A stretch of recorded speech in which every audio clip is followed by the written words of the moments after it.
பூப்பரிகையில் இருக்கும் இளவரசிகளை சுயம்பர மண்டபத்திற்கு அழைத்து வாருங்கள் என்றார்.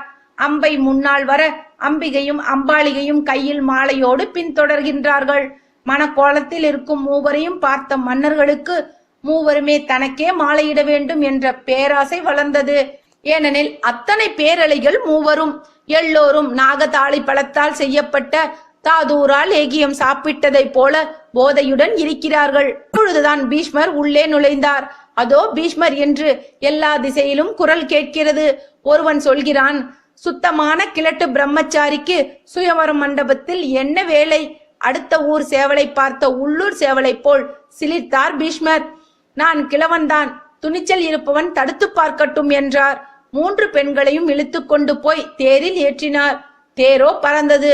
துரத்தி போய் போரிட்ட பிரம்மதத்தன் தோற்றான். அந்த தோல்வியை மறக்கத்தான் இதோ இப்பொழுது குடித்துக் கொண்டிருக்கிறான்.